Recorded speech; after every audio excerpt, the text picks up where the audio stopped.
तो नमस्कार दोस्तों, मेरा नाम है राजेंद्र सिंह अरोड़ा और टीएनटी हिंदी टेक में आप सबका स्वागत है। तो फ्रेंड, आज हमारे पास में वही वॉशिंग मशीन है और आज का टाइटल और थंबनेल आपने देख लिया होगा कि आज हम क्या सीखने वाले हैं। हम आज वायरिंग के बारे में सीखने वाले हैं। आज मैं जो भी वायरिंग के बारे में यहाँ पे बताने वाला हूँ वो सारी वायरिंग आप सेम उसी तरह से सेमी वॉशिंग मशीन में भी चेक कर सकते हो, फुल्ली ऑटोमेटिक में टॉप लोडेड हो या फ्रंट लोडेड हो, यहाँ तक कि आप माइक्रोवेव में किसी भी अप्लायंसेस में आप उसी तरीके से वायरिंग चेक कर सकते हो जो तरीका मैं आपको यहाँ पे बताने वाला हूँ। हो सकता है कि आप में से कई सारे दोस्तों को इसके बारे में पता हो और हो सकता है काफ़ी सारे दोस्तों को इसके बारे में नहीं पता हो, तो ये उनके लिए एक नया तरीका हो सकता है कि वायरिंग को किस तरह से चेक करें। तो बिल्कुल सिंपल और सरल तरीके से बताने वाला हूँ। वीडियो आपके लिए ज़्यादा लंबा नहीं है, बिल्कुल छोटा सा वीडियो है। मैं आज आपको सिर्फ वायरिंग के बारे में बताने वाला हूँ ताकि आपको वायरिंग के ज़रिए बाकी सारी चीज़ों के बारे में समझ में आ जाए। तो ये है बेसिक चीज़ और मैं आपको यकीन के साथ कहता हूँ कि इस वीडियो के बाद में आप मिनटों में, सिर्फ मिनटों में आप किसी भी अप्लायंसेस की वायरिंग को बड़े ही आराम से चेक कर सकते हो। तो जानना चाहते हो कैसे? तो चलिए आगे बढ़ते हैं और देखते हैं।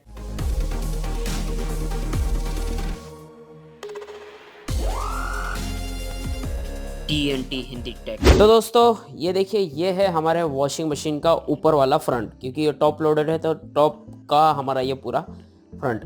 तो इस वॉशिंग मशीन के बारे में तो काफ़ी सारे लोग जो है जानते भी होंगे, क्योंकि ये एलजी की वॉशिंग मशीन है और इसके काफ़ी सारे वीडियो जो है आपको यूट्यूब पे भी मिल जाएंगे। लेकिन फिर भी मैं इसके बारे में वीडियो बना रहा हूँ। उसका कारण ये है कि काफ़ी सारे लोगों ने जो है कई चीज़ें डिटेल में नहीं बताई और जितने भी हमारे टीएनटी हिंदी टेक की फैमिली है वो सब सारी चीज़ें डिटेल में जानना चाहते हैं। हो सकता है कि मैं भी यहाँ पे कोई चीज़ें छोड़ दूँ, हो सकता है कि मैं यहाँ पे काफ़ी सारी चीज़ें जो है बताना भूल जाऊँ, लेकिन आप जो है कमेंट करके या इंस्टाग्राम फेसबुक पे मुझे बता सकते हैं।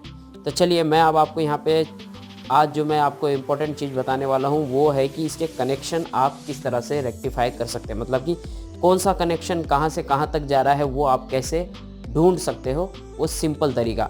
वॉशिंग मशीन को किस तरह से खोलना है, ये पैनल किस तरह से खुलता है ये तो आपको पता ही है।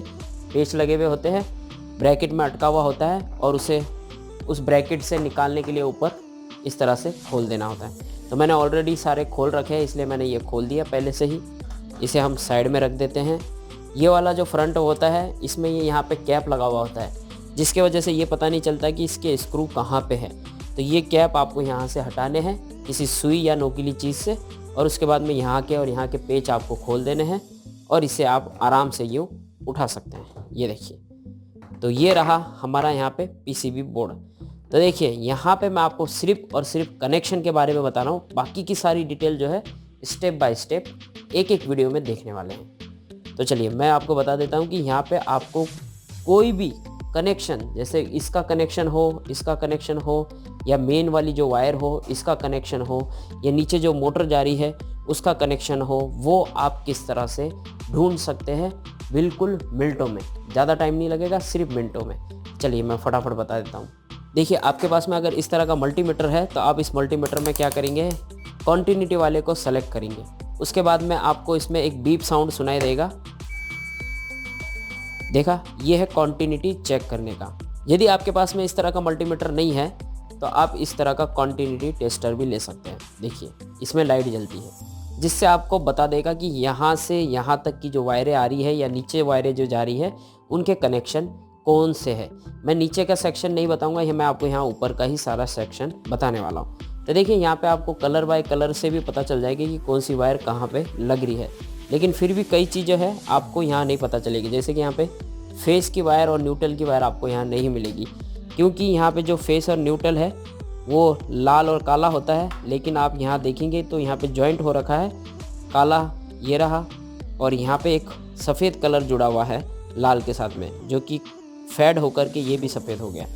तो इसे ढूंढने का भी तरीका बिल्कुल सिंपल है। एक प्रॉप को आपको यहाँ लगाना है और दूसरे वाले को आपको काले वाले वायर में लगा के चेक करना है कि क्या यही इसकी वायर है। जी हाँ, यही इसकी वायर है। कई बार क्या होता है कि कोई जो है कॉन्टिन्यूटी एक दूसरे से मिलती है तो इससे पता नहीं चलता कि क्या वाकई ये इसकी वायर है। तो उसके लिए आप क्या करेंगे कि इस पिन को बाहर निकालेंगे और उसके बाद में आप इसे इस तरह से चेक करेंगे। देखिए यही इसकी वायर है, ये देखिए ये मैंने निकाल दी। मल्टीमीटर से भी चेक करने का सेम वही तरीका है। आपको एक प्रॉप को यहाँ लगाना है और दूसरा प्रॉप जो कलर की वायर आप ढूंढ रहे हो वही कलर की वायरों को एक बार चेक कर लेना है बारी बारी से। जहाँ पे आपको साउंड सुनाई देगा, बीप की आवाज़ आएगी, वही वायर उसी की है। अब देखिए यहाँ पे ये जो दो वायर लग रही है, ये देखिए आपस में जुड़ी हुई है, ये 2 वायर लग रही है। तो आप क्या करेंगे कि इस तरह की वायर को हटाएंगे और फिर आप चेक करेंगे। तो इसका मतलब है कि ये वाली वायर जो है, ये वाली ये इधर की तरफ आ रही है। चेक करते हैं क्या यही वायर है जो इधर की तरफ आ रही है? जी हाँ, यही वाली वायर है जो इधर की तरफ आ रही है। देखा? और ये वाली जो वायर है ये नीचे की तरफ जा रही है, ये देखिए ये नीचे की तरफ जा रही है। तो ये होता है तरीका वायरिंग ढूंढने का, बिल्कुल सिंपल और मिनटों में आप कोई भी वायर कैसे भी ढूंढ सकते हो। तो देखा दोस्तों कि हमने किस तरह से बिल्कुल इजी तरीके से, वो भी इस कॉन्टिन्यूटी टेस्टर और इस मल्टीमीटर के ज़रिए वायरिंग को चेक किया। हो सकता है कि ये वीडियो ज़्यादा लंबा ना हो और हमने सिर्फ यहाँ पे छोटी सी जगह पे और इतनी सी चीज़ों के बारे में ही बताया, लेकिन यहाँ से यहाँ तक जो हमने चेक किया है ना, इसी से आप अंदाज़ा लगा लीजिए कि आप वायरिंग को किस तरह से चेक कर सकते हो, यहाँ से लेके पीछे तक। यहाँ तक कि मैंने इससे पहले इसी कॉन्टिन्यूटी टेस्टर के ज़रिए डबल डोर फ्रिज की वायरिंग को किस तरह से चेक करते हैं उसके बारे में भी बताया था।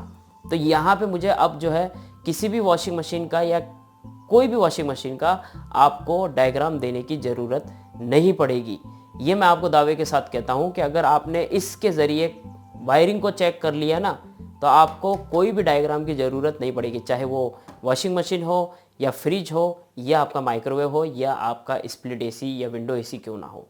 उसमें अगर आपको वायरिंग समझ में आ गई कि कौन सी वायर कहाँ तक जा रही है और कहाँ से कहाँ तक वायर आ रही है, बस यही चीज़ आपको समझने से आपको पता चल जाएगा कि कौन सी सप्लाई कहाँ तक जा रही है और उस सप्लाई में डीसी वोल्टेज है या एसी वोल्टेज है।